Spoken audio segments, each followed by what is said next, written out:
extremely rugged Jeep Liberty.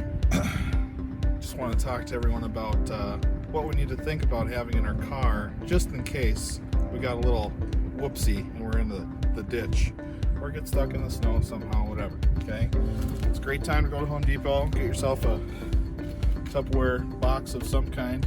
You may notice I don't have a passenger seat in my car. That's on purpose. We'll talk about that later. But I have a handy dandy tote here filled with my winter accessories. Blanket's always a nice choice. Wool option. That's how I roll. Extra gloves. It's always a good idea.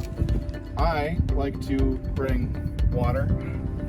Have water. I usually put it in here because if it freezes, it's gonna not be such a big deal.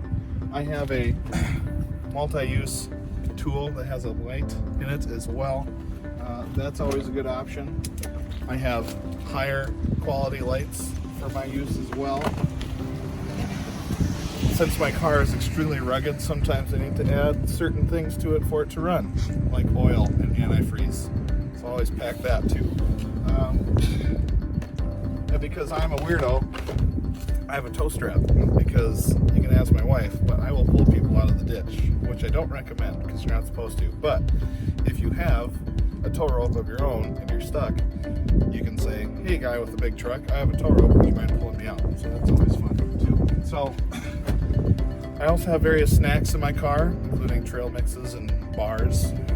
That's a good option. But you just want to have things prepared, so if you're stuck in your car, you have extra clothes, extra boots, all that good stuff. And even a shovel. I carry a shovel too. So especially if you're driving with kids, it's good to be prepared because you don't want to be stuck. So if you have any questions, talk to me, because